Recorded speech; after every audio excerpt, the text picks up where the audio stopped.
All right. So for our next topic here, we have a little movie that came out recently, X-Men Apocalypse. So, um, I liked the movie. I thought it was fun. Obviously, I saw a lot of bad reviews going into it. I didn't read them, but I saw kind of the complaints of too many characters, too much action, not enough character development type of stuff. I didn't feel like there was too much action. I definitely didn't feel like there was too much action, so I'll say that right away. Honestly, the movie had less action than I expected, which is a good or bad thing. I don't know, depending on who you are. But overall, I mean, I enjoyed it. I thought it was decent. I wouldn't say it was great or amazing. It was decent. Um, yeah, I mean, I liked what they did with the new characters. I liked Nightcrawler. He had more screen time than in X Men 2, so I enjoyed that. I liked what they did with Jean Grey and Cyclops, and I didn't mind the Magneto stuff and the Xavier stuff. I mean, I know some people aren't a fan of that. I think it was Shadowloo that definitely was not did not want the Magneto stuff in there, but for me, I enjoy Magneto. I enjoy Michael Fassbender's take on Magneto. So, I mean, I enjoy it, I guess. And the Wolverine stuff definitely wasn't necessary, but at the same time, it didn't bother me too much about It it. was harmless. Yeah, I mean, it was just kind of there. I didn't really hate it or love it. It was just there. Um, but yeah, I don't know. What are your thoughts on some of this stuff? Oh yeah, and one more thing is I was glad to see they toned down the Mystique stuff quite a bit.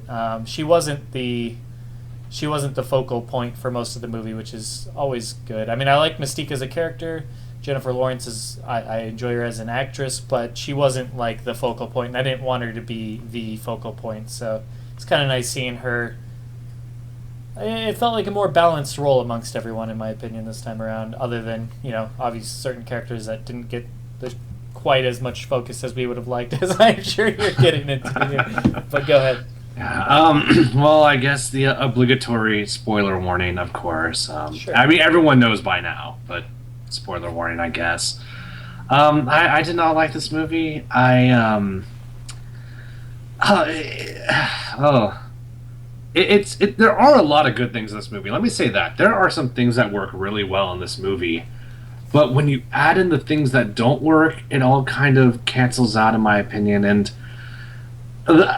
let's start with Psylocke. Psylocke has been my favorite X-Men ever since I started using her in the competitive scene. Back when I played Marvel superheroes in Marvel vs. Capcom 2. So this was kind of a chance you get once every 20 years. It's Right. been something I've been waiting for a very long time. And they didn't do the character justice, which I understand sometimes that happens, but it's like they didn't even try. It's like they didn't even try. They nailed the appearance, but there was no substance behind the character. And not only was it the absence of Psylocke, but there were personality traits that were outright contradictory to the character. Psylocke is not a villain. I'm not saying she's never done bad things, but it's always been grounded in her true character. And Psylocke was just a jobber. That's it. Like, anyone could have been that character. I mean, that could have been Omega Red. That could have been, like, just anyone. Sure, I agree with you there. She was honestly, if I was going to list one disappointment about the movie, it was her. Coming out of it, I basically just said, she didn't really do a whole lot of anything. She was just there. She was just, she was the reptile of, she was the Baraka. She was there. She fought. I enjoyed her fight scenes, but they were just kind of there. There wasn't anything really too creative there, and she did she even say a single word? I mean, she was I just think she kind had of maybe there. like 3 lines in the movie, which is weird because she has a ton of screen time. She has a bunch of screen time. Right. That's really why it. I mean, they didn't even try. They weren't. And I'm sick of fucking Bryan Singer and doing this shit over and. It's the same mistakes every movie, and it just gets more and more frustrating. He did this with Sabretooth. He did this with Mystique, honestly. Mystique had no real personality in the first X Men. He did this with Lady Deathstrike. He did this with Bishop in Days of Future Past. I'm tired of it, and I'm kind of at the zero tolerance point, you know. And Sure. it's heartbreaking to see these characters you're so fond of, and there's just zero effort. If people can tell me, well, Temp, they can't develop everyone. No, bullshit. They had the screen time. She had easily 20 minutes of screen time at least, and just no effort, none. So that's my first problem with the movie. The second problem was just well, before we get to Apocalypse, let's get to the other Horsemen. Fucking Archangel, my gosh, as bad as Psylocke was fucked, no one got fucked harder than Archangel. Holy shit. How does a motherfucker with wings die in a plane crash? That's like Storm dying in a fucking flash flood. Doesn't make any fucking sense. Like, man, not only did they give him no dialogue, but that fucker is dead. He's not coming back in any future movies. He is not fighting Mr. Sinister in the new film, or the Phoenix Saga, or whatever the fuck they're going to do. He is dead because he died in a fucking plane crash. He did not wear his fucking seatbelt. That is so infuriating. That, oh my god. That's like Cyclops looking into a mirror and blowing his own head off with his lasers. It's just so bad to me. It's so awful. Like, it's just... It's like Nightcrawler fucking teleporting into a wall like he was afraid of doing an X2 and actually dying. That's what that is like to me. It's so dumb. I cannot believe they did that to Archangel after they gave him no character. And just oh man. All the Horsemen should not have been jobbers. They should have been indoctrinated. So when Apocalypse is gone, they could have actually done something with these characters. And yeah, that's really bad. That was awful to me. Thoughts before I get on to Apocalypse? Do you have any? I have positive things to say about Apocalypse. So maybe I should get those out first. Yeah, go for it. First of all, I appreciated that he wasn't just a henchman for a higher power. I'm so tired of Marvel movies doing that. Loki, Ronin. I'm sure there's been at least one more that I'm forgetting. I feel like there is. You could say the Mandarin, the whole weird switch about that is kind of like that. I mean, not necessarily, but I just feel like I want these villains to be... I want them to be the main focus themselves. I want them to be the big dog on campus that's actually getting things done, and they're not just doing it for somebody else. And also, I want to see people dying. I want to see... what I mean by that is I want to see them actually successfully as a threat. I don't want to see them just there and riding through a giant city but not actually knowing anybody that's actually dying. Like, we saw a lot of people die at Apocalypse's hands, and he did it quite effectively with just basically a snap of his fingers. So he definitely felt like a giant-ass threat that would require a bunch of heroes to come together to stop him. Anyways, It's good for a different character. Like the performance we got, I think would have worked in a better movie for a different character. The acting wasn't bad. Oscar Isaac is his name? Yes. Okay, yeah. He's a good actor, and he was a good actor in this film, too. But he wasn't he had presence, but he wasn't intimidating. Like, this dude was not scary. And no one, until the very end, no one seemed scared of him. Like, I feel like he was more of like, sort of like the deceiver, when I didn't want sort of like the deceptive snake. I wanted the bulldozer of an asshole who just doesn't give a fuck about anyone, is going to do what he's going to do, and it is just going to tear shit up. And whenever he was on screen, I was never afraid of this dude. And it doesn't help when you start the movie by just completely demasculating him by making... First of all those horsemen get bodied, like in the first 10 minutes of the movie. He's shown lying on a table, helpless, and it was like, this is not how you set up one of the scariest mutants in the Marvel universe. This is not how you do it. More about that later. I have a lot to say about that intro scene. I just think we needed Apocalypse to be cool, and the few opportunities they had were blown. That cool scene in the trailer where he gets fucking huge and then does like a fist slam on Xavier, it's not real. It was all in Xavier's mind or the shared mental state they had. He didn't actually grow big in the movie, and that's one of the coolest things he can do. Fucking. I want Apocalypse to form a Gatling gun out of his fist and blow shit up. I think that's fair. I don't feel like that's a tall order. So what we got, and I'm not saying Deception's not part of his character, because obviously he needs to indoctrinate the Horsemen. Like, that was a big thing in the cartoon where he was trying to convince Rogue to join, the Horsemen, whatever. Right. Thing. And so I'm not saying that's not there, but that was his defining point, and putting dudes in walls is just not scary to me. It's not... Just, he wasn't the frightening villain I think we really needed. He wasn't the intimidating, holy shit, Apocalypse is here. And I don't know. That how do you feel? Is that in line at all with your experience? Because it sounds like you had a more positive. No, I enjoyed him, honestly. I don't really have any complaints on him. I thought he was cool. I thought he was well spoken. I thought he was intimidating.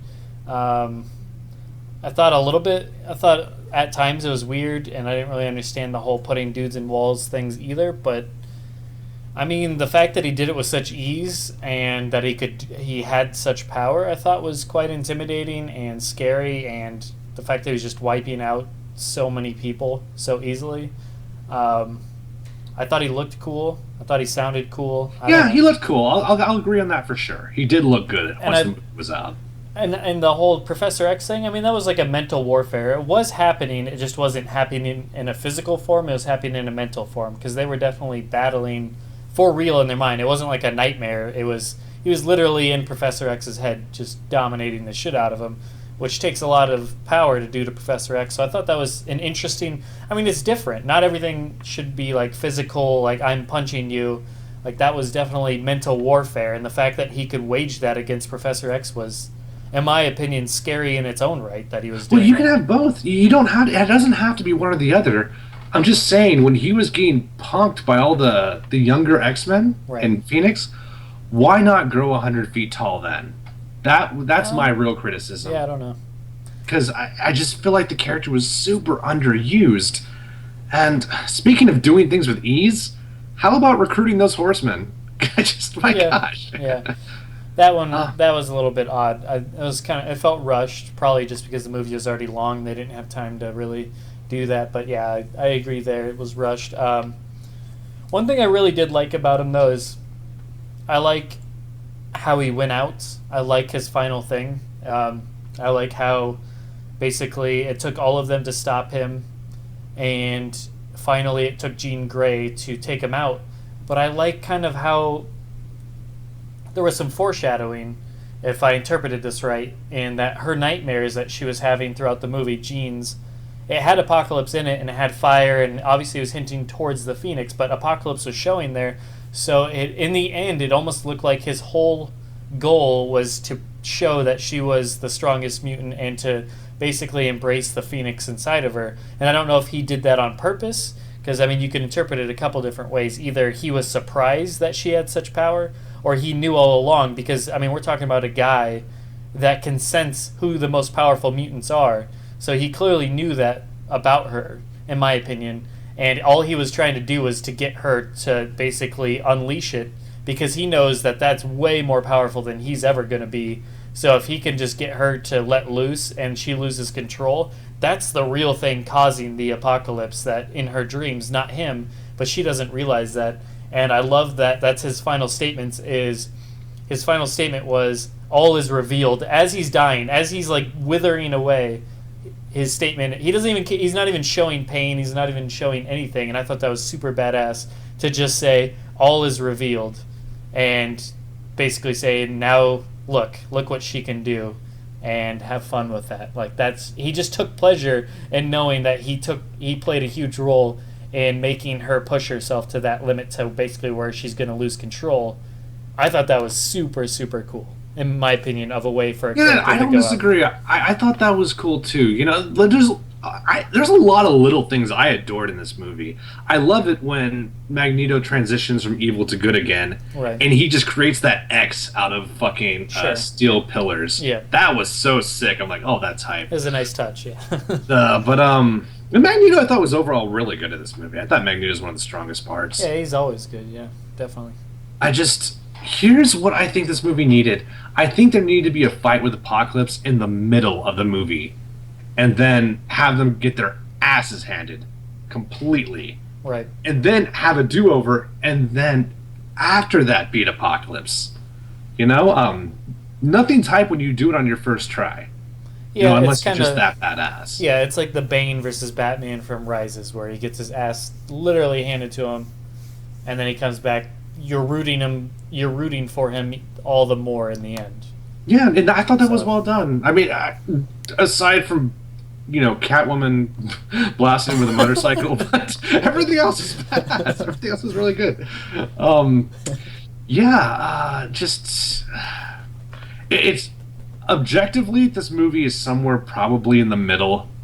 It's probably slightly below average, but it hit a lot of nerves with me, and as a viewing experience, it just I couldn't enjoy it. There were just too many sore spots with this movie, and the list goes on. Really, Jubilee, lip service, no reason to be there. I could have stripped probably about 40 minutes out of this movie. And honestly, you need to do that anyway, just because the pacing was so weak in the beginning. You okay over there? You look a little. Oh gosh. Well, yeah, just oh man, I would have taken away the beginning. Just we don't need to see Apocalypse's four horsemen. Everything we saw in that sequence, I think, was relatively implied anyway. You look like you're struggling over there. You look like you're I'm just having laughing. No, that's cool. So intro sequence in Egypt, gone. Rose Byrne's character, gone. Weapon X, gone. We got, I don't know, at least 25 minutes just doing that. Now we can develop more of the other characters. Oh, another thing. Cyclops, never recruited. Movie begins, he's already been an X-Men for 2 years. Same thing with Jean Grey. I did not need a Cyclops origin story. Just make him an X-Men. If he's going around in an X-Men suit, I'm going to assume he's recruited. You don't have to show me that. Right. So, yes, we've already got at least half an hour in the movie back. Now let's develop some people. What if Apocalypse actually interacted with his horsemen other than Magneto, and we actually get more of their motivations? Holy shit, what if we got more of his motivations? Apocalypse's motivations were so murky in this movie. Were so thin, and I know he's not content with the current state of humanity. He wants to hit the reset button. Oh, okay, and to be fair, I've only seen the cartoon. I've never read the comics. But in the cartoon, it's murky as well. But he was so scary on screen. He was such an asshole on screen that it never really occurred to me to think about his motives. That's not really the case here, so the soft-spoken Apocalypse, I think if you're going to go that route, we should have at least kind of opened him up a bit, and kind of dug a bit. Or make him less human. I mean, maybe he Right. doesn't need a human motivation. Maybe he's just a giant dick and he wants to control everything. That used to be a sufficient motivation. Now, Professor X was good. He was really good in this movie. He's always good. McAvoy's Yeah, a he's always good. fantastic Him actor. and Magneto are the constants. They're always good. All four actors, really, they're all amazing. Right. I mean, Definitely. I think McKellen was getting a little too old for the part. He looked like he was really struggling there. Yeah. Days of Future Past. Nightcrawler was also really good. I thought he was hilarious. You know, I liked the combination of the humor and the religious aspect. And man, another thing that kind of got on my nerves is they put him in the suits at the very end of the movie. I'm like, those suits look so good. Why did we need an origin story? The only one who really needed an origin story, in my opinion, was Nightcrawler. Everyone else, just make them X-Men, and we could have had those suits. We could have had the X-Men in those suits fighting Apocalypse. How cool would that have been? Nightcrawler looks so good in the dark reddish orange and the Right. black, and Jean Grey was also phenomenal as well. I like this Jean Grey 1,000 times more than the previous actress. Agreed. Yeah, she's Yeah. very good. Fantastic. I guess I'm sure I'm angry about other stuff, but I can't think of it right now. Jennifer Lawrence is very downplayed, which still would have taken her out of the movie, but she was harmless. I don't think she hurt anything in this movie. I don't think Jennifer Lawrence really subtracted anything from the film. She didn't take up a lot of screen time. Whenever she was there, it was in conjunction with other X-Men, so it was incredibly harmless. Yeah, no, definitely agreed. Like I said, she wasn't the focus this time, which is a good thing.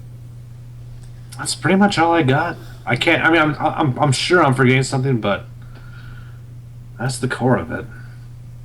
All right, let's take a look at what we guesstimated here for the score predictions for Rotten Tomatoes.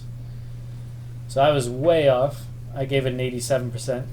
You gave it 68. Still pretty far off. Like, that's still not Let's close. see.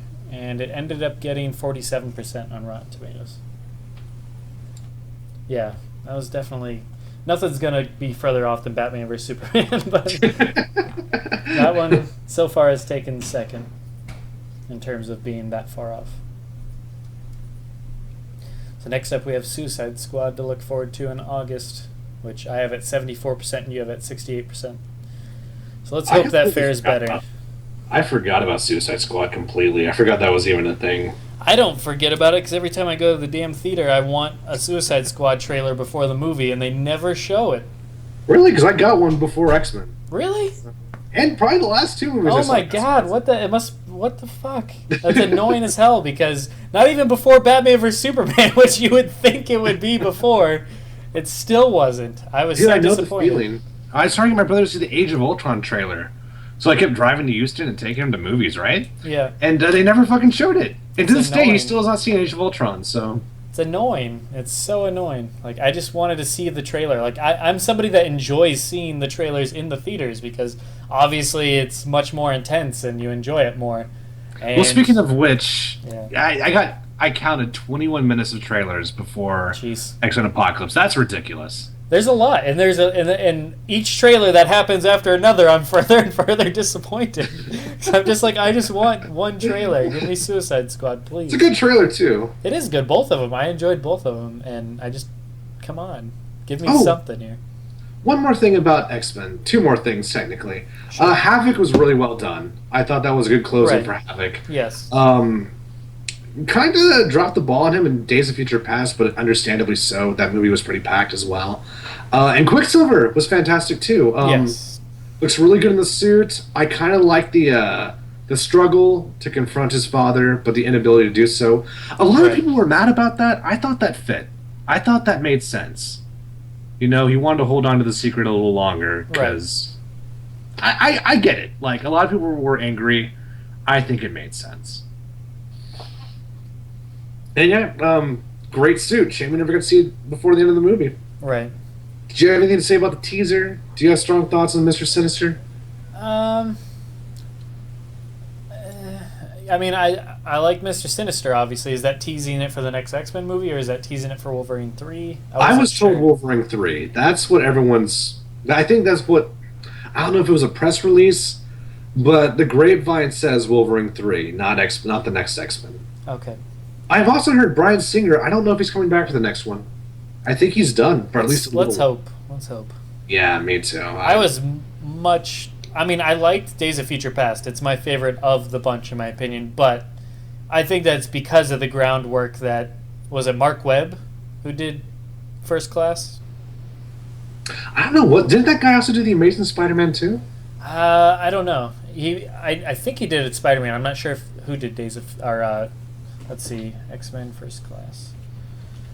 First Class. Because First Class I loved a lot. I liked that more than any of the other X-Men movies. And then I liked Days of Future Past even more because it was kind of like... You had the nostalgia factor with the First Class team, which I thought was better, but it was done really, really well. And which I think he produced that as well. So he played a part in... Matthew Vaughn. So Webb was the Spider-Man one. Matthew Vaughn was the one I was thinking of. Okay. I don't know what else Vaughn has done, to be honest with you. I think he's done at least one other popular thing. I have to check because his name sounds familiar. Because he did something with Days of Future Past, I know. Let's see. Filmography. He's done The Kingsman, which I heard good things about. Yeah, I heard fantastic things about it. Kick-Ass 2, he was a producer. Kick-Ass 1, he was the director. Okay, that's where his name sounded so familiar. And This Kick-Ass movie. ironically, I really do not like Kick-Ass. Oh, that I'm is a not a shame. fan of the movie. I liked it. He did Snatch? He did Snatch. What was he on Snatch? He was the producer. Oh, okay. He All right, produced that interesting. Snatch. um, but yeah, so we were pretty far off on the Rotten Tomatoes. But yeah, that pretty much wraps up thoughts. I guess we just have to rate it. I gave it an 8.0. I gave it a B minus. Is what I came out of the theater thinking, and I kind of stand to that. Further and further I get away from it, is I thought it was a solid 8 from me, which is low for me. I mean, I didn't, like I said, didn't think it was amazing. In the overall X-Men hierarchy, I'd put Days of Future Past at the top, then First Class, then probably this movie, because I just love the First Class actors and characters just a lot more, I feel like. Then X2, then X1, then X3. And then, I mean, Wolverines are in there as well, but I mean, fucking, who cares? I like the X-Men. I'm not a big fan of just Wolverine by himself, though I did enjoy the Wolverine. I enjoyed the first half. I haven't finished it yet. I got bored, but I really liked the first half of that Yeah, movie. yeah. Um, I'll give it a 4. And honestly, I'd like to give it a lot lower than that, but I Okay. can't. Because there are a lot of good things in this movie, but There are. this movie hurt. Like, this movie literally made me sad. Like, I walked out of the theater just incredibly bummed, just really unhappy. I mean, and also you understand too, this was a long journey walking towards the disappointment. I saw the disappointment in the distance, and my cloak and staff was approaching it, just thinking they're gonna fuck up Psylocke, they're gonna fuck up Psylocke. I think 8 months of that, just sitting down in the theater and watching them fuck up Psylocke in real time, it wasn't easy. As I told my roommates, if it wasn't for this show, I wasn't going to watch the movie. I wasn't going to go watch Apocalypse. The strip show is why I went to the theater. And it just sucks. We're not going to get another opportunity to do this for a very, very long time. Unless somehow they bring her back in the next movie. Which is great if you're a Psylocke fan. If you're an Archangel fan, well, tough shit. So. Well, I wouldn't be surprised if she's in the next movie. I think that's why she just kind of rolled out there at the end. And Archangel, I mean, let's not count our chickens before they hatch. It's very possible who knows? They always have some weird way of keeping characters alive or something. I mean, you still got to have Angel in there at some point on the X-Men team, in my opinion. So I think so too. So I wouldn't be surprised if they have some way of bringing him back. And as far as the Psylocke disappointment, see, I like Psylocke as a character too. She's definitely amongst my top 5 favorite X-Men characters. So I'm there with you. She's not my favorite. Nightcrawler's my favorite. Nightcrawler's my second favorite. But how I am with it is like, I guess one character doesn't really affect me that much, and that's not saying there's anything wrong with having it affect you that much, but for me, it's like if Nightcrawler was a disappointment here, I would have been like, well, that sucked. But I don't think I would have outright hated the movie or disliked the movie or been kind of bummed through the whole thing. Because, I mean, in X-Men 2, I wasn't insanely happy with Nightcrawler, and I still enjoyed the movie. In this movie, Nightcrawler was good, but I mean, I still wanted more from him, but I still enjoyed the movie. So I guess I don't know. One character's not really going to make or break it for me. Well, if Psylocke was the only problem with this movie, I probably would have given it a 6. So that's still a huge downgrade. Sure, that's still really bad. But man, there was pacing issues. I didn't really care for the interpretation of Apocalypse. There was a lot of Psylocks in this movie. Archangel was a Psylocke. Storm was kind of a Psylocke. Jubilee was a Psylocke. Even Cyclops. My gosh, how hard is fucking Cyclops? I mean, just don't make him bitch and moan all the time, and you're halfway there. I don't know why we can't have a confident, Kurt Russell-esque Cyclops. Like, I don't know why we have to keep going through this boyish bullshit. I'm so tired of this Dawson's Creek bullshit Cyclops.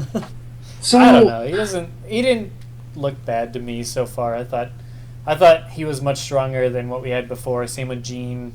Obviously, Jean more so, but I didn't think Cyclops was bad there. Well, I guess the next movie's really going to be the deciding factor. I did really like that scene where Xavier's like, "Take off your glasses. Just take them off. He's like, but I'm scared. He's like, no, don't worry, it's gonna be fine. Take off your glasses. And then after he takes them off and fucks that tree, Yes, and it like progressively keeps falling more and more apart. well, like Xavier fucking has this almost like Chris Farley-esque response, like, "What'd you do? That What was did you I do just that?" like that was my favorite tree. That was a tree that like I planted like so many years ago. This is my grandmother's tree or whatever, and it's just further splitting apart. It was a good moment. There was That some just good. seemed grossly irresponsible to me. Just, I do like that scene with Beast, where he's like, "Okay, take off the bandages." Then there's like kids playing soccer or whatever. He's like, "Okay, turn around and now take them off." Like that was really Right. good. That was very strong. Yeah, Beast is always good. there were some good, like I said, there were some strong moments, and I guess that's kind of what I enjoyed. It was an X-Men flick to me. There was definitely some bad parts, but I mean, no X-Men movie's perfect. Every single movie, I feel like there's at least something that they grossly did wrong to a degree. Either just not like the whole relationship between Mystique and Professor X not being even remotely close to what was in the comics, but like in First Class was definitely a little bit odd. Well, it's kind of funny because Days of Future Past was not a perfect movie either. No, it was But not. Hugh Jackman was so good. He carried that whole fucking... Him and Peter Dinklage carried that whole fucking movie on their backs and just dragged it uphill. Well, I wouldn't McAvoy say was they good. carried it. I mean, Magneto was good, Mystique was good, Xavier was good. I don't know, I liked it. Magneto was good when he was on screen with McAvoy. Fassbender and McAvoy together are they have really good chemistry. They do. They really do. And same with Stewart and McKellen. I think they all yeah. have both of those sets have really good chemistry. But yeah, I agree. And I also Days of Future Past had really good action. I loved the Sentinels killing off the X-Men. Like that was really badass. Blink I was love the amazing. use of Blink. Yeah, beat me to it. Love Blink as a character. I wish she was in more, but at least she had that, and she looked awesome there. But yeah, all right. Well, that wraps up this movie, and on to the comic. Dun dun dun.